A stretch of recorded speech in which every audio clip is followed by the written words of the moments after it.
Bismillahirrahmanirrahim. Alhamdulillahilladzi samma nafsahu bil azim.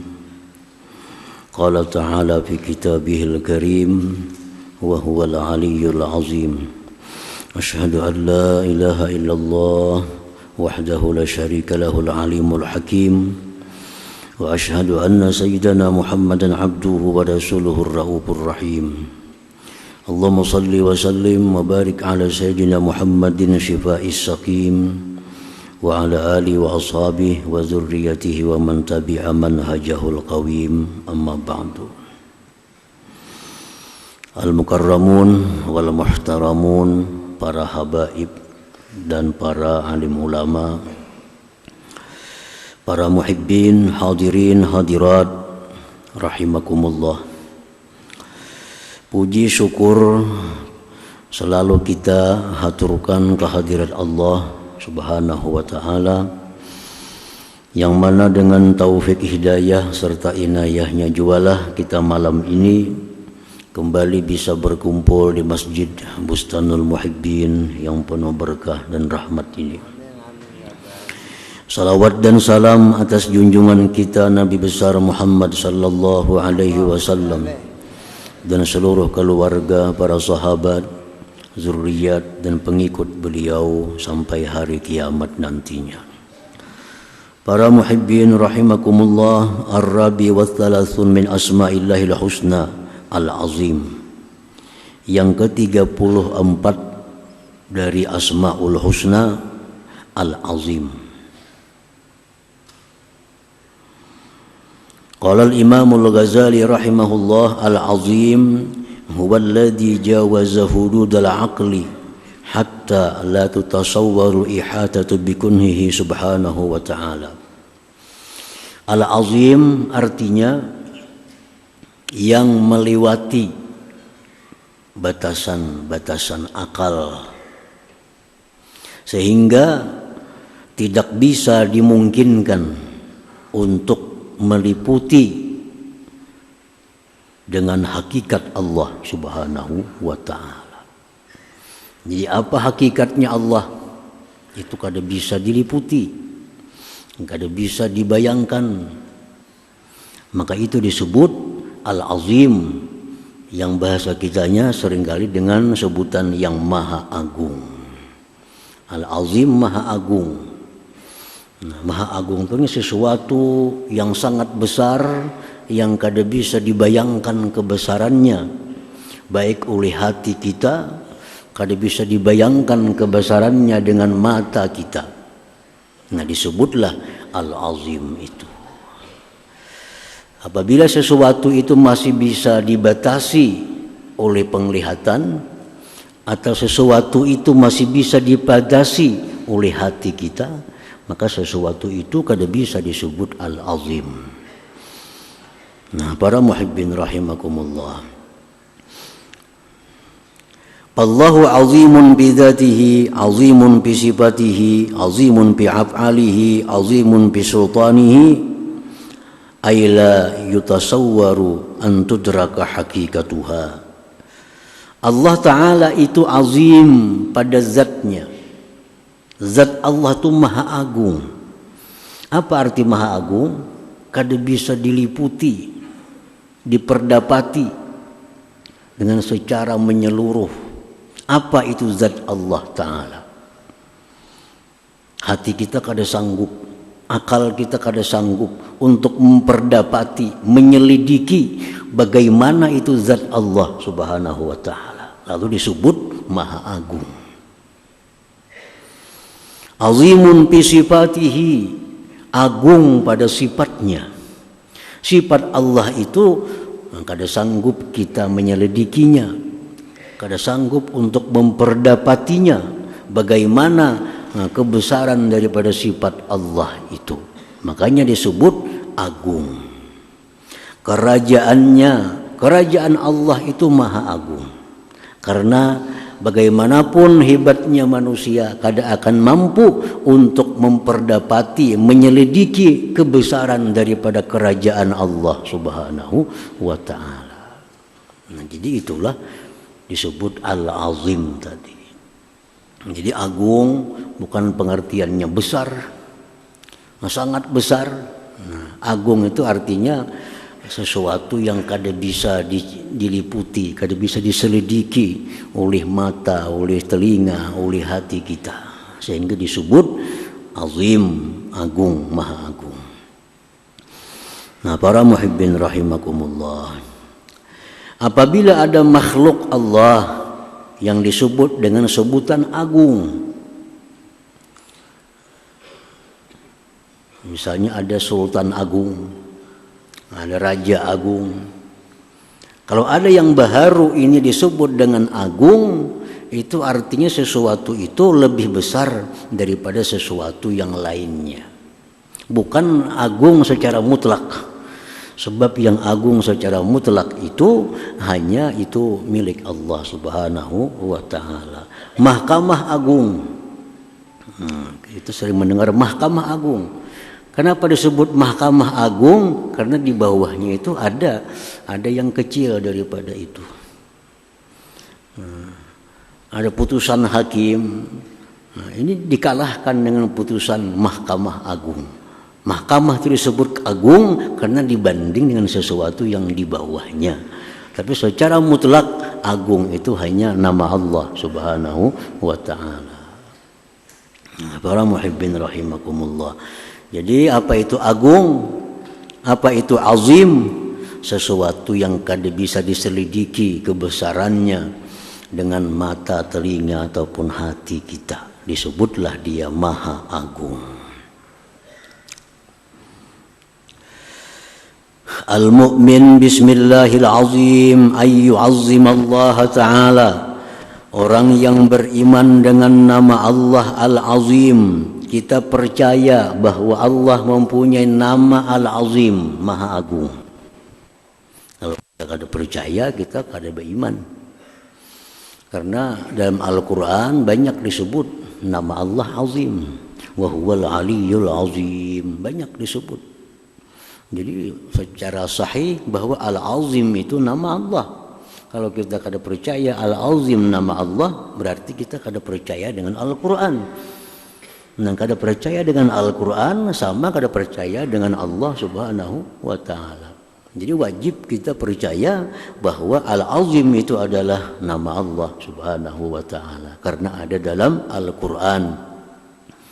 Nah, kalau sudah kita percaya beriman bahwa Allah Ta'ala itu punya nama Al-Azim, ayyu'azzim Allah Ta'ala. Kalau kita percaya Allah itu Maha Agung, maka kita mesti mengagungkan Allah. Kita percaya Allah Maha Agung, kita mesti mengagungkan Allah Ta'ala. Bagaimana kita mengagungkan Allah? Bi anta talasha nafsuhu wa tazil ma'a dawamil ibtiqar ila Allah Ta'ala.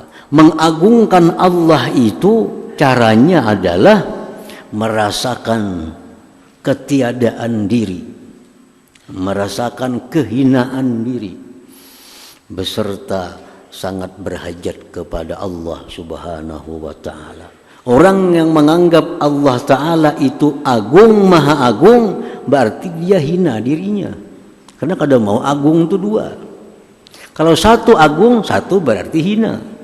Allah dipercaya maha agung, berarti kita ini maha hina. Maha hina.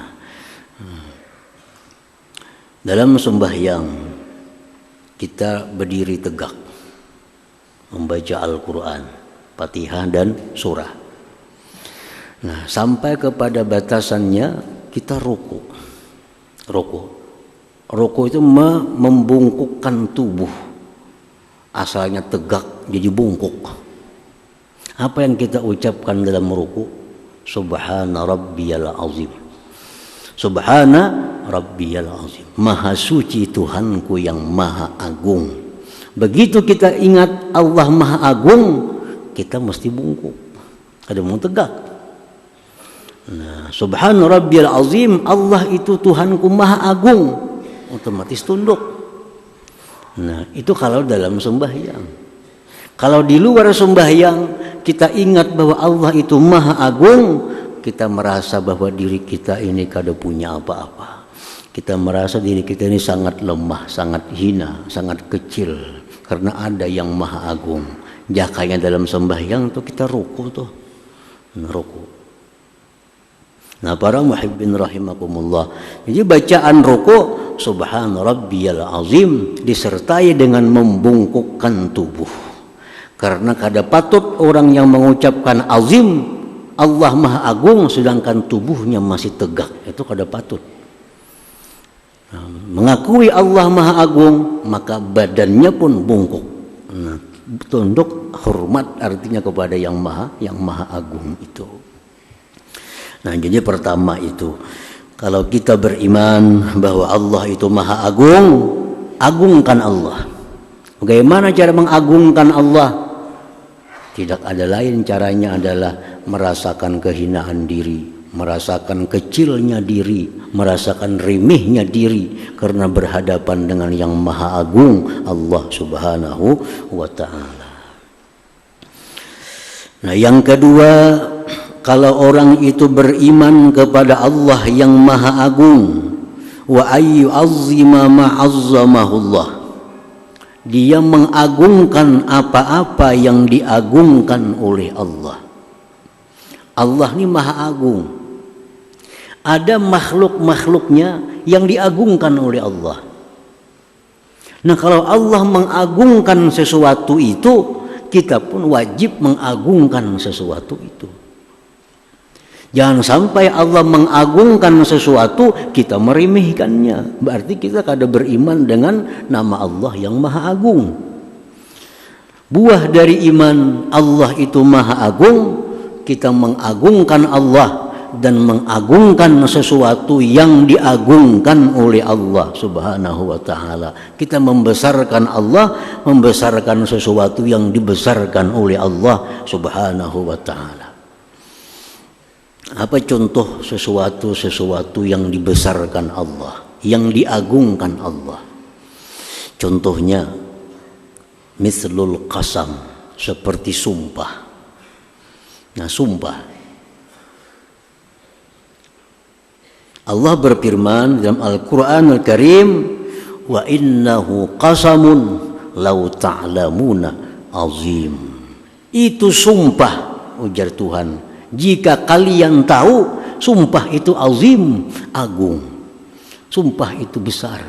Kenapa sumpah itu dikatakan Allah agung? Karena sumpah itu memakai nama Allah, demi Allah. Jadi sumpah ini jangan dianggap inting. Sumpah jangan dianggap remeh. Kenapa? Karena diagungkan oleh Allah. Kalau kita menganggap remeh sumpah, berarti kita menganggap remeh yang diagungkan oleh Allah subhanahu wa ta'ala. Dosanya besar. Nah para muhibbin rahimakumullah, bagaimana cara mengagungkan sumpah itu? Nah sumpah diagungkan oleh Allah. Dalam Al-Quran disebut, wa innahu laqasamun law ta'lamuna azim. Nah, kita membesarkan, mengagungkan sumpah. Bagaimana cara membesarkan sumpah? Nah, membesarkan, mengagungkan sumpah itu satu, dengan cara jangan suka bersumpah. Jangan suka bersumpah. Karena sumpah ini sesuatu yang agung. Imam Syafi'i radhiyallahu berkata, ma halabtu billah sadikan la sadikan wala kaziban qattu. Imam Syafi'i berkata, aku tidak pernah bersumpah sepanjang hidupku, baik aku benar apalagi dusta. Nah, ini bukti mengagungkan dengan sumpah. Wah, sumpah ini berat. Bila melanggar Allah artinya. Karena yang digunakan sumpah demi Allah, nama Allah. Nah makanya Allah menyebutkan bahwa sumpah itu adalah sesuatu yang besar. Jangan suka sering bersumpah. Qala ba'dul ahli tafsir, la tuksirul halifa billah wa in kuntum barrin muslihin fa inna kasratal halif darbun minal jur'ah 'ala Allah ta'ala. Berkata ahli tafsir, jangan kau suka, jangan kau banyak bersumpah sekalipun benar, sekalipun baik, Jangan bersumpah. Karena banyak sumpah itu semacam berani atas Allah Ta'ala. Dikit-dikit demi Allah. Kada perlu demi Allah juga. Termasuk dalam hal urusan dunia. Sangat murah kalau Allah tuh dipakai hanya urusan dunia. Berapa barang nih harganya? 100.000. Jernang calon pembeli 75 aja lah. Demi Allah rugi. Apa demi Allah urusan itu? Urusan 25.000 demi Allah. Nah ini orang memperinting sumpah. Berani kepada Allah. Nah, sumpah itu dipakai dalam hal-hal yang urgen, yang penting. Untuk keselamatan harta, keselamatan diri, keselamatan nyawa. Ayo bersumpah. Hanya untuk hal-hal halus, hal-hal kecil. Nah itu kada perlu bersumpah. Nah para muhibbin rahimakumullah. Nah oleh karena sumpah ini perkara yang dibesarkan Allah, maka orang yang melanggar sumpah itu dikenakan kafaratul yamin, kafarat sumpah. Kita bersumpah, dilanggar sumpah, kita wajib bayar denda. Kenapa? Karena yang dilanggar itu perkara besar. Bersumpah misalnya, aku demi Allah udah hendak lagi aku ke rumahnya itu. Nah misalnya bersumpah demi Allah bukan hendak lagi bakawan inyan itu. Sekalinya bakawan lawan itu pulang. Melanggar sumpah ngarannya. Melanggar yang besar. Nah ini dikenakan denda. Apa dendanya? Satu, dendanya memberi makan 10 orang miskin. Masing-masing orang miskin diberi 2 liter. Untuk orang melanggar sumpah. Memberi makan 10 orang miskin, 1 miskin 2 liter. Nah beri. Berniat bayar kafarat sumpah. Nah, atau boleh juga memberi pakaian 10 orang miskin. Nukar tapi 10 lambar. Berikan kepada 10 orang miskin. Niat membayar kafarat sumpah. Atau memerdekakan budak. Kada ada budaknya lagi. Nah, bayar makan 10 orang miskin kada sanggup. Nukarakan kain 10 orang miskin kada ada duitnya. Puasa 3 hari. Puasa bayar kafarat sumpah. Jadi melanggar sumpah itu melanggar yang besar. Makanya diwajibkan oleh Al-Quranul Karim orang yang melanggar sumpah itu bayar kafarat. Nah para muhibbin rahimakumullah. Jadi jangan anggap remeh sumpah-sumpah itu. Berarti kita meremehkan apa yang diagungkan, yang dibesarkan oleh Allah subhanahu wa ta'ala. Nah sumpah ini kadang-kadang ada yang wajib dibatalkan. Sumpah itu ada yang wajib dilanggar.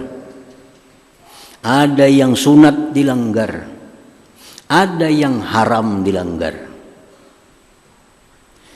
Nah, sumpah nang wajib dilanggar. Wajib dilanggar. Ini bersumpah, aku demi Allah hari ini aku ampih sembahyang. Nah. Bersumpah demi Allah aku mulai hari ini ampih aku sembahyang. Ini sumpah wajib dilanggar. Sembahyang. Sumpahnya kayak apa? Bayar kafarat sumpah tadi. Bayar kafarat sumpah. Ada sumpah yang sunat dilanggar. Orang bersumpah, mulai hari ini aku demi Allah, kok ada sembahyang lagi tarawih. Sembahyang tarawih sunat. Nah, sunat dilanggar sumpah, langgar sumpah, sembahyang tarawih. Tapi bayar, wajib bayar kafarat sumpah itu. Ada yang boleh dilanggar. Demi Allah, aku mulai hari ini kok ada makan nasi lagi. Gumbili aja lagi. Bersumpah. Nah, boleh dilanggar makan nasi, tapi bayar kafarat sumpah. Nah, ada yang haram dilanggar. Haram dilanggar. Aku mulai hari ini demi Allah kada akan melakukan zina lagi. Nah, mulai hari ini aku demi Allah aku kada akan minum lagi minuman yang memabukkan. Dilanggarnya itu 2 kali dosanya. 1 dosa melanggar sumpah, 2 dosa melakukan maksiat itu. Nah, para muhibbin rahimakumullah. Sumpah salah satu contoh yang diagungkan oleh Allah, kita pun juga wajib mengagungkannya. Cara mengagungkannya, jangan suka bersumpah. Nah,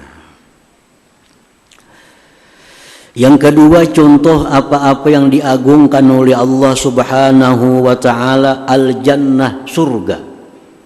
Surga ini ciptaan Allah yang dibanggakan Allah. Allah sangat bangga menciptakan surga dan diagung-agungkan oleh Allah surga itu.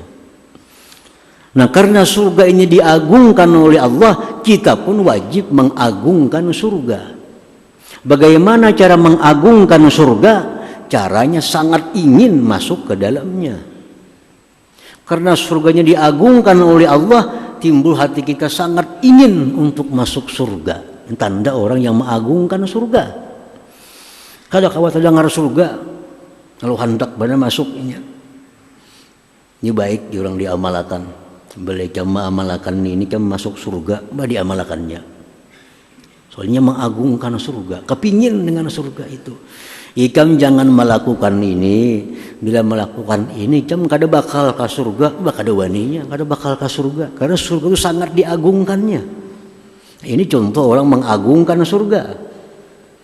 Nah, orang yang kada mengagungkan surga, ikam baik baca ini nah. Ikam bila baca ini 3 kali, ke surga mati. Dosa gini aku kada baju kada ke surga mati. Nah, ini orang kada mengagungkan surga. Kalau kita kada mengagungkan surga, risikonya 2. 1, dosa besar. Yang kedua, bisa murtad. Bisa murtad. Surga yang diagungkan Allah, kita kada kepingin. Nah, jadi surga wajib diagungkan. Dan lagi sebagian yang diagungkan Allah apa? Neraka, an-nar. Dalam Quran disebut walahum bil akhirah azabun azim. Mereka di akhirat nanti azabun azim, azab yang agung, azab yang besar, azim, neraka. Nah, neraka ini diagungkan oleh Allah, diagungkan oleh Allah. Supaya apa? Supaya kita jangan hendak masuk ke neraka. Nah, orang yang kadang mengagungkan neraka, dia mau masuk neraka. Kan jangan melakukan inilah bejurai untung, tapi kan masuk neraka, biar akan neraka. Nah, ini orang kadang mengagungkan neraka. Nah, orang nang berucap biarkan neraka mati kalau bapak juga, ini antara 2. Bila ada dosa besar atau keluar dari agama Islam. Nah, jadi neraka, surga jangan jadi bahan ulu-ulu. Sumpah jangan jadi bahan ulu-ulu. Karena ini sesuatu yang diagungkan oleh Allah Subhanahu wa ta'ala. Nah, para muhibbin rahimakumullah, wal Quran, Quran ini yang diagungkan Allah. Allah berfirman, walaqad atainaka sab'am minal masani wal Qur'anal azim. Nah, Qur'anal azim, Quran yang agung. Makanya Quran itu kada boleh disentuh kalau kada bersuci. Quran kada boleh diletakkan di lantai sejajar dengan sandal. Kada boleh. Kenapa? Quran itu sesuatu yang diagungkan oleh Allah dan kita wajib mengagungkannya. Mengagungkan Al-Quran itu wajib. Meremehkan Quran itu dosa besar dan bisa menyebabkan dia keluar daripada agama Islam. Nah, para muhibbin rahimakumullah, ada seorang ahli maksiat. Ahli maksiatnya serba mau artinya. Minum mau, segala mau. Jalan. Melihat ada di jalan nih tulisan Bismillahirrahmanirrahim.